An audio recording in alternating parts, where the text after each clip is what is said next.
I'm not upset that Arctic Dogs is a bad movie, but like, I'm a fox. Like, this could have been my Black Panther. This could have been the movie for all foxes to be, that moment where we get representation, but no. I guess Dr. Fox is going to be the only good representation of fellow foxes that we're ever going to get, but it sucks that this could not have been our Black Panther. I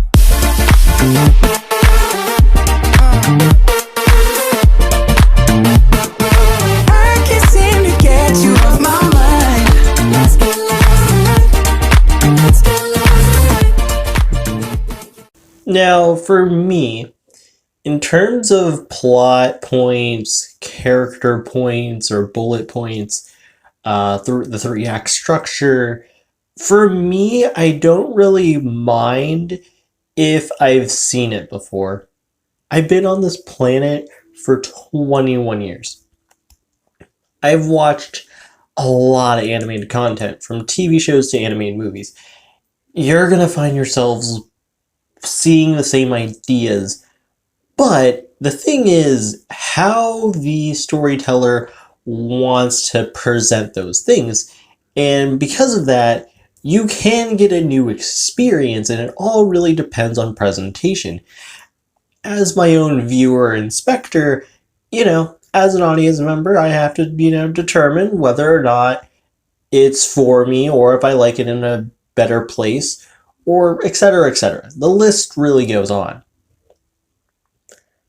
Arctic Dogs is a simple story, cute characters, and it's a funny haha movie, nothing too deep. And I wish I could say that about the movie. I could say it's a simple, fun, cute animated movie. I wish I could say that. I really wish I could. And I wasn't expecting anything from Arctic Dogs when it came out into theaters last year. I really wasn't. By the trailers alone, I kind of knew, yeah, this was not going to be a movie for me. And listen, I know that a lot of people, especially when Arctic Dogs came out, I know a lot of people covered it. And I'm really not going to go into full details because I feel like people kind of already done the movie to death when it originally came out and moved on. And when I saw that it was on Netflix, I wanted to see why this film was kind of talked about, it was bad, and everyone forgot about it. I kind of wanted to have my own experience to see, did the cold brew really hit? So Arctic Dogs came out last year in 2019, and pretty much everyone jumped at it as quick as they could, reviewed it, and then after that, it just went silent. You don't really hear this movie being dragged like Emoji Movie or other things like that. It's just kind of, yeah, we memed on it for a couple of weeks, but we ain't talking about this no more. And what do you know? The movie was on Netflix, and I was like, you know what? I'm gonna give Arctic Dogs a go and see what was up with it. And yeah, this movie, it's bad. And like for me, it's a very special kind of bad. And the thing is about Arctic Dogs is if you look at the studio it's made by a company that made Space Chimps 2 and a religious movie. And these are all straight to DVD except for Arctic Dogs. But when you actually watch Arctic Dogs, you can definitely tell that there's a lot of straight to DVD shortcuts. And due to the animation shortcuts, there's really nothing really going for the animation. It's passable, but that's not really saying a lot. And that's kind of where you can tell when I bring up the animation that there was a lot of shortcuts. There was also a lot of shortcuts in this story, and that's not really good. And it's a shame because as a person who actually watches straight to DVD movies, straight to DVD movies can be really, really great with the shortcuts in the animation, but if when there's an effort for the story and the animation shortcuts are definitely there, but it's presentable and good, there's really no excuse for Arctic Dogs. And this is kind of where Arctic Dogs is really, really bad, and it's its storytelling. And for me, if you're new around these parts, for me, I grew up from when I was a baby all the way till like late teens.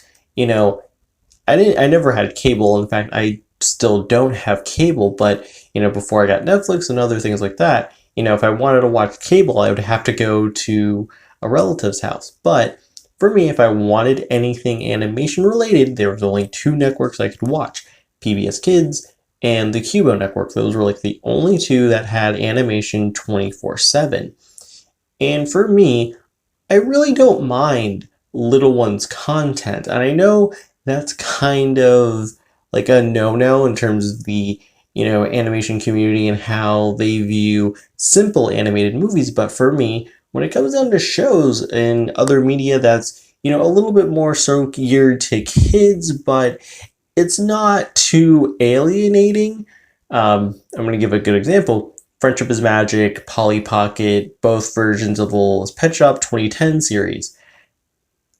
These things are definitely very, very simple, but it's enjoyable for the whole audience. And I know that, again, as I mentioned, it's totally frowned upon, but when the execution is there, people are willing to give their time and actually watch these things because not only are there good characters, but if there wants to be a moral, because a lot of the times there's no moral and the storyteller just wants to have fun with the characters, people are going to have fun and appreciate what is being given on screen. And for me, I appreciate stories like this, and this is kind of where Arctic Dogs falls into. It's very much a movie geared towards little kids, but it's trying to be for the whole family, but it can't really do that in the best possible way because there's just so many shortcuts taken into the story and really the lack of care for its own characters, which is very much a shame. Arctic Dogs has a lot going for it. You got not Stephen Amell voicing the main character, you got Alec Baldwin, you got a whole bunch of other celebrity voice acting roles. The animation for a straight to DVD theatrical movie, it's presentable, but in terms of the story, it's not a good experience. And this is the type of animated movies that, in my opinion, I view as really bad because the storytellers, they know how the three-act structure works. They know plot bullet points and they know character bullet points. But it doesn't want to be Arctic Dogs. It wants to be another animated movie. Because, hey, we watch other animated movies. We know how this works. Okay, let's go make that other animated movie and not Arctic Dogs. The movie throws so much at this film. Plot A is Swifty wanting to be determined to follow his dream and do the job he wants to do. You got this underdog story. Plot B is a villain wanting to take over the world with an environmental message. On top of that, you have a subplot about being yourself. On the other hand, you have a three-act breakup scene of best friends. On the other side of the bridge, you also have a OMG, Dove Cameron, you're my best friend. Dove Cameron, why would you lie to me? Oh my gosh, Dove Cameron. So, yeah, there's a lot to take in with this movie. It doesn't really help that the side supporting cast isn't memorable. All I could tell you about Alec Baldwin, Polar Bear, and yeah, I don't know this man's name because the movie doesn't give me anything memorable for these characters. All this man boils down to is he's worried. I can't name you any other thing about the character. And the supporting cast, if it's weak, how is our main character? Swifty is your energetic, optimistic, pretty naive character, which you're like, there's some good characters with that characterization. There's some characters not so great with that characterization, or I might misunderstand the character and villainize them a bit. Cough, cough, Poppy from Trolls, but uh, hopefully he good. Yeah, imagine all those complaints with the type of character that comes with that, and throw the fact that they're a narcissist. The writers can't write a narcissistic character. They can't write a Lego Batman, and because of that, oh boy, is Swifty an unlikable asshole because he's a straight up asshole to everybody, and he lying to everyone, and ooh, it's not fun to watch.